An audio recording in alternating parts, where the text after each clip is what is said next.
Act जो 1955 का act है और अभी अमेंडमेंट का एक्ट है। पहले रेगुलेशन था, अभी डी रेगुलेशन है। अभी डी रेगुलेशन जो है वो जैसे लाइसेंस, परमिट, कंट्रोल व price, inspection of books and account जो है, अब जो है वो डी रेगुलेशन होगा। सिर्फ और सिर्फ एक्सेप्शन होगा कि अगर डी रेगुलेशन तब लागू नहीं होगा जब कोई वॉर की सिचुएशन हो, फैमिन की सिचुएशन हो, नेचुरल कैलेमिटीज हो, एक्स्ट्रा ऑर्डिनरी प्राइस राइज हो। ये सिचुएशन जो है उस सिचुएशन में हो सकती है। और जहां तक रेगुलेशन, स्टॉक का रेगुलेशन की बात है, स्टॉक का भी जो है वो रेगुलेशन का जो सिस्टम वो हटा दिया गया है और उसमें सिर्फ और सिर्फ जो स्टॉक का जो है वो बहुत ही एक्सेप्शनल कंडीशन में होगा। और एक्सेप्शन सिर्फ यही है जहां प्राइस राइज की बात है। अगर 100% प्राइस जो है पेरिशेबल आइटम की राइज होती है average retail price rise, average retail price से, और या फिर 50% नॉन पेरिशेबल आइटम की होती है और पीछे का एवरेज प्राइस जो है 1 साल का देखा जाएगा और 5 साल का एवरेज रिटेल प्राइस ली जाएगी और उसका जो भी कम से कम हो उसके आधार पे जो है उसमें करेंगे। ऐसे नहीं कि ऑटोमेटिक जो है वो राइज हो जाएगी, क्योंकि नहीं तो अगर ऐसा होगा तो इन्वेस्टर जो है उसमें उसका विश्वास नहीं होगा। और जब तक अगर पोस्ट हार्वेस्टिंग मैनेजमेंट हमारा बहुत जबरदस्त नहीं होगा तब तक हम कंज्यूमर को और फार्मर को फायदा नहीं दे सकते। चौधरी साहब, very good, you have pleaded the case sir.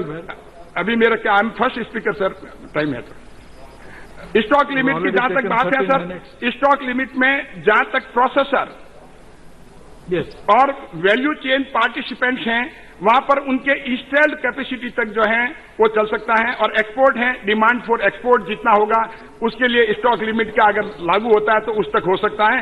नहीं, जबकि जब भी एक्सपोर्ट होगा और वैल्यू चेन पार्टिसिपेंट हैं, जैसे आप प्रोसेसर मान लीजिए, आप उसको पैकिंग करने के बाद मान लीजिए, स्टोरेज ले लीजिए, सप्लाई ले लीजिए, डिस्ट्रीब्यूशन ले लीजिए, इन सारों को जब है किसी कानून पे भरोसा नहीं होगा तब तक अपना ये पैसा जो है इन्वेस्टमेंट जो है उसमें नहीं आएगा।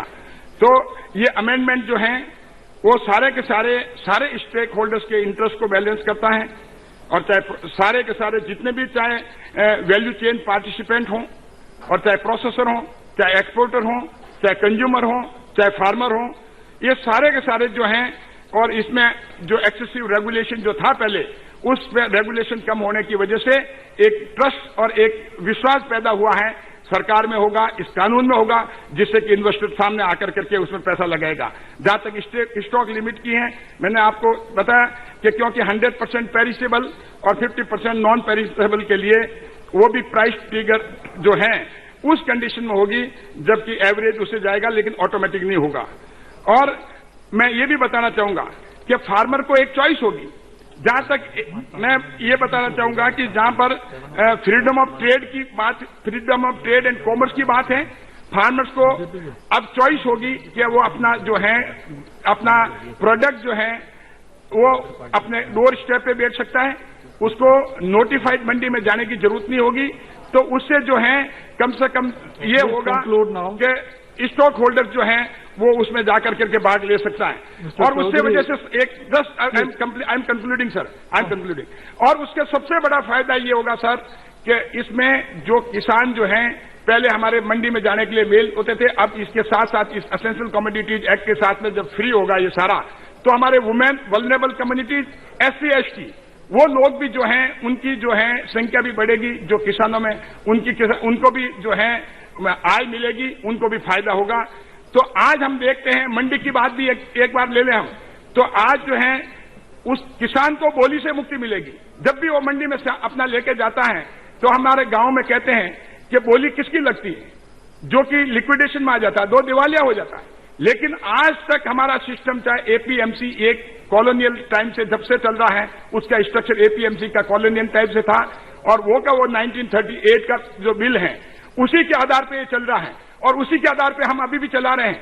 तो उसकी वजह से किसान का माल जो मंडी में जाता है उस पर बोली लगती है और उसके लिए, और उसके बायर तो है कम, सेलर है ज्यादा, और ये मिसमैच होने की वजह से भी किसान को जो है वो भारी नुकसान हो रहा था। और जो जिस हिसाब से प्रधानमंत्री जी ने ये जो किसान, एक बच्चा, I am concluding sir, with in 1 minute I am concluding.